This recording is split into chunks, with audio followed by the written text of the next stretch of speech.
We are putting a complete siege on Gaza. No electricity, no food, no water, no gas, it's all closed. To the deadly attack on October 7th by Hamas, a militant group based in Gaza. He knows very well that people are not able to leave.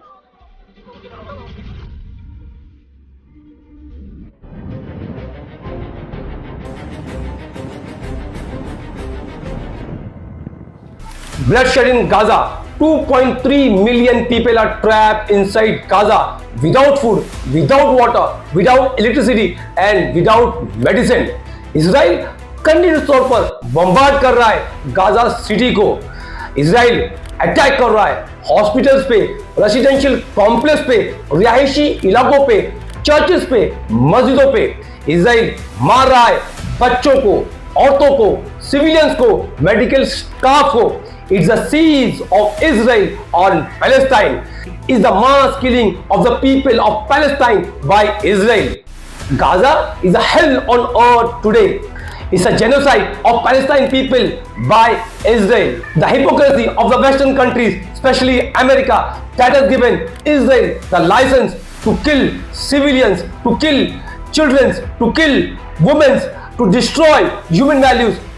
Hamas के इस attack को एक terrorist attack कहा जा रहा है और यही चीज सालों साल से रोजाना डेली बेसिस पे इजराइल फलस्तीनियों के साथ कर रहा है। 75 सालों से डेली बेसिस पे रोजाना इजराइल फलस्तीनियों को टॉर्चर कर रहा है, उन पे जुल्म कर रहा है। फलस्तीनियों को उनकी खुद की जमीन से खदेड़ दिया जाता है, उनके घरों को कब्जा कर लिया जाता है। आज फलस्तीनियों को उनके खुद के मुल्क में इजराइल ने रेफ्यूजी बनाकर रख दिया है और यही चीज सालों साल से इजराइल फलस्तीनियों के साथ कर रहा है। तो आप उसे क्या कहेंगे? इसी साल 700 से ज्यादा अटैक इजरायली सेटलर्स द्वारा फलस्तीनियों पे किया गया। कंटिन्यूस तौर पर यह साल की बात है, 700 से ज्यादा अटैक फलस्तीनियों पे इजराइल ने किया, लेकिन दुनिया उसके लिए अपनी आंखें बंद करके रखी है। ये तमाम चीज जो इजराइल फलस्तीनियों के साथ कर रहा है, आप इसे क्या कहेंगे? क्या ये एक्ट ऑफ टेररिज्म नहीं? हमास को एक टेररिस्ट ऑर्गेनाइजेशन मानता है America, Israel, Canada, Australia, United kingdom और यूरोपियन यूनियन। हमास को एक टेररिस्ट ऑर्गेनाइजेशन नहीं मानता है Russia, China, Brazil, Iran, Qatar, Turkey, Syria, Norway, Egypt.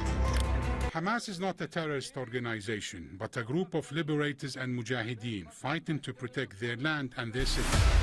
कहा जाता है कि इजराइल के पास दुनिया का सबसे टॉप क्लास का सबसे बेस्ट डिफेंस सिस्टम है। इजराइल के पास आयरन डोम सिस्टम है जो हवा में ही रॉकेट्स को, मिसाइल को इंटरसेप्ट करता है और हवा में ही उसे बर्बाद कर देता है। तो जब सवाल है कि जब 5000 रॉकेट्स हमास ने इजराइल पर दागे तो ये आयरन डोम सिस्टम ने क्यों नहीं उसे इंटरसेप्ट किया, क्यों नहीं उसे हवा में बर्बाद किया? ये एक बहुत बड़ा सवाल है और there is a big intelligence failure of Israel intelligence agency. कहा जाता है कि इजराइल की इंटेलिजेंस एजेंसी मोसाद जैसी बड़ी टॉप क्लास एजेंसी जिसका दुनिया भर में दबदबा है और नाम है, कहा जाता है कि ये टॉप लेवल की इंटेलिजेंस एजेंसी है कि उसकी नाक के नीचे हमास ने 5000 रॉकेट दागा। इसकी जानकारी कैसे नहीं हुई? मोसाद का इतना बड़ा इंटेलिजेंस फेलियर कैसे रहा? There is a intelligence failure and there is a failure of defence system of Israel. अब ये क्यों और कैसे फेल हुआ, ये बहुत बड़ा सवाल है। इतना बड़ा एयर स्ट्राइक होता है, इजराइल का डिफेंस सिस्टम फेल हो जाता है, इजराइल की इंटेलिजेंस एजेंसी फेल हो जाती है। क्या ये कोई ग्लोबल पॉलिटिक्स का हिस्सा है? क्या ये कोई ग्लोबल पॉलिटिक्स का एक प्लान है? क्योंकि इतना बड़ा टॉप क्लास डिफेंस सिस्टम, इतना बड़ा टॉप क्लास दुनिया की इंटेलिजेंस एजेंसी का फेलियर क्यों और कैसे हो? राइट टू सेल्फ डिफेंस के नाम पर इजराइल बॉम्ब बरसा रहा है गाजा पे, मार रहा है गाजा सिटी को, तबाह कर रहा है गाजा सिटी को। Israel right to self defence के नाम पर सिविलियंस को मार रहा है, बच्चों को मार रहा है, औरतों को मार रहा है, मासूम बच्चों पे बम बरसा रहा है, और राइट टू सेल्फ डिफेंस के नाम पर इजराइल रेसिडेंशियल कॉम्प्लेक्स रहायशी इलाकों को तबाह बर्बाद कर रहा है, उस पर बम बरसा रहा है।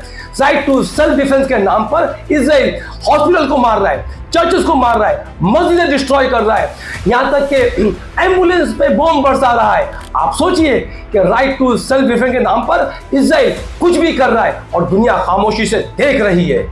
क्या फलस्तीनियों के पास अपने मुल्क और अपनी जमीन को डिफेंड करने का राइट नहीं है? गाजा के पास अब तक पानी नहीं पहुंचा, खाना नहीं पहुंचा, मेडिकल एड नहीं पहुंची, लेकिन इजराइल के पास वॉर पोर्ट से लेके मिलिट्री सपोर्ट पूरा पहुंच गया। अमेरिकन एयरप्लेन अलग अलग बेस पे तैनात कर दिए गए हैं।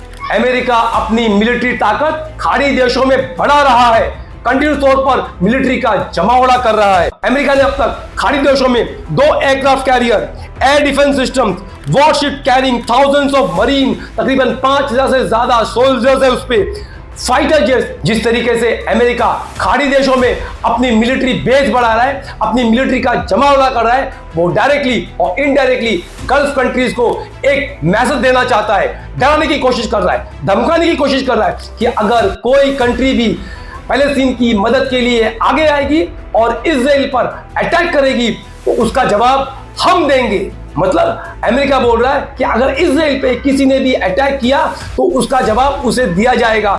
तो बेसिकली वेस्टर्न कंट्रीज, अमेरिका और उसके अलाई का एक मिशन है, एक ग्लोबल पॉलिटिक्स है कि किस तरीके से गल्फ कंट्रीज में अपना दबदबा बनाया जाए, किस तरीके से उनके जमीनों पे कब्जा किया जाए। क्यों? क्योंकि गल्फ कंट्रीज में तेल है, ऑयल है, पेट्रोल है उनकी जमीन में। एक तरफ अमेरिका बात करता है शांति की, पीस की, ह्यूमन वैल्यूज की, ह्यूमन लाइफ की, और दूसरी तरफ दुनिया को हथियार सप्लाई करता है। यह अमेरिका की दोगली पॉलिसी है। आप गूगल पे सर्च कर लीजिए, America is the world largest weapon supplier. दुनिया का सबसे बड़ा हथियार सप्लाई करने वाला मुल्क अमेरिका है। एक मुल्क जो शांति की बात करता है, जो पीस की बात करता है, जो ह्यूमन वैल्यूज की बात करता है, जो ह्यूमन लाइफ की बात करता है, और दूसरी तरफ इतना हथियार मैन्युफैक्चर करता है कि पूरी दुनिया को हथियार सप्लाई करता है। हथियार किस काम में आते हैं? क्या कोई हथियार लेके शोकेस में रखेगा, एग्जीबिशन करेगा? नहीं, हथियार आदमी जो लेता है वो कभी ना कभी उसे यूज करेगा। हमारे भारत ने आज तक कभी किसी मुल्क पे कब्जा नहीं किया, कभी किसी मुल्क को अटैक नहीं किया, कभी किसी मुल्क की जमीन पे कब्जा नहीं किया। हम अमन अमान और शांति में विश्वास रखते हैं, हम दुनिया में पीस चाहते हैं हमारे मुल्क में, और हम पूरी दुनिया में शांति और पीस चाहते हैं, और ये हम भारतीय साबित करते हैं। हम इन वेस्टर्न कंट्री के जैसा दोगलापन इस्तेमाल नहीं करते। एक तरफ शांति की बात करना, एक तरफ पीस की बात करना, और दूसरी तरफ दुनिया को हथियार देना। आज अमेरिका इजराइल को हथियार दे रहा है, बॉम्ब दे रहा है, फाइटर प्लेन दे रहा है, जेट दे रहा है, काहे के लिए? कि इनोसेंट मासूम सिविलियंस को फलस्तीन में मारने के लिए। आप सोचिए, तो ये अमेरिका की दोगली पॉलिसी है कि नहीं? तो मुझे खुशी होती है, गर्व होता है जब मैं ये देखता हूं दुनिया का हालत, और मुझे इस बात का गर्व है कि मैं एक भारतीय हूं। मुझे भारतीय होने पे गर्व है कि मेरे मुल्क ने कभी भी किसी भी गलत का साथ नहीं दिया। हमारा मुल्क कभी भी अमन अमान और शांति चाहता था और चाहता है। हमने कभी भी हक का साथ दिया है, सच्चाई का साथ दिया है, भले से हम दुनिया के अगेंस्ट क्यों ना हुए हो। ये हमारे मुल्क का इतिहास रहा है। Villan, my name is Kali. I am the 4th largest weapon dealer in the world. वैसे अमेरिका आज के वक्त में कह सकता है कि I am America, I am the world largest weapon supplier in the world. मेरे हिसाब से it's a genocide of Palestine people by Israel, supported and sponsored by America. कि आज इजराइल अमेरिका की बात नहीं सुन रहा है, लेकिन अमेरिका की मजबूरी देखिए, फिर भी अमेरिका इजराइल को weapons, ammunitions, fighter planes, jets, bombs supply कर रहा है, पूरा सपोर्ट दे रहा है उसे। क्यों? क्योंकि अमेरिका ने इजराइल नाम का एक डंडा अरब के बीच में गाड़ रखा है, अरबों को डराने के लिए, अरबों को धमकाने के लिए कि कोई भी गल्फ कंट्रीज अगर अमेरिका की बात नहीं सुनेगी, उसको अपने टर्म कंडीशन पे ऑयल सप्लाई नहीं करेगी, उसको अपने टर्म कंडीशन पे उनके साथ अगर ट्रेड नहीं करेगी, तो ये इजराइल के नाम का डंडा उन गल्फ कंट्रीज पे चलाया जाएगा। ये अमेरिका ने इजराइल नाम का एक डंडा गल्फ कंट्रीज में गाड़ रखा है और अपना एक बेस बना के रखा है गल्फ कंट्रीज को डराने के लिए, धमकाने के लिए और जब भी मौका मिलेगा उन पे अटैक करने के लिए। This is not a war. War दो मुल्कों के बीच में होती है, दो कंट्रीज के बीच में होती है, दो सरकारों के बीच में होती है, दो गवर्नमेंट के बीच में होती है, दो पॉलिटिकल पावर्स के बीच में होती है। और जहां पर दोनों के पास मिलिट्री हो, आर्मी हो, नेवी हो, एयरफोर्स हो, एयरपोर्ट हो, तमाम चीजें हो। लेकिन यहां पर क्या है? यहां पर एक के पास एयरपोर्ट है, मिलिट्री ताकत है, बॉम्ब्स है, तमाम चीजें हैं और उसको सपोर्ट करने वाला अमेरिका और वेस्टर्न जैसी कंट्रीज है। और दूसरा, और पैलेस्टीनियों के पास क्या है? कुछ नहीं है, ना आर्मी है, ना नेवी है, ना मिलिट्री है, ना हथियार है, ना फाइटर प्लेन्स है, ना जेट्स है, ना रॉकेट्स है, ना मिसाइल है, कुछ नहीं है। आधे से ज्यादा फलस्तीनी लोग तो रिफ्यूजी है, रिफ्यूजी कैंप में रह रहे हैं, अपने खुद के मुल्क में रिफ्यूजी कैंप्स में रह रहे हैं। तो it's not a war between two nations, it's a war between Israel, supported and sponsored by America, with arms and ammunition to destroy. The Palestinian people have been subjected to 56 years of suffocating occupation. They have seen their land steadily devoured by settlements and plagued by violence, their economy stifled, their people displaced, and their homes demolished. Their hopes for a political solution to their plight have been vanishing.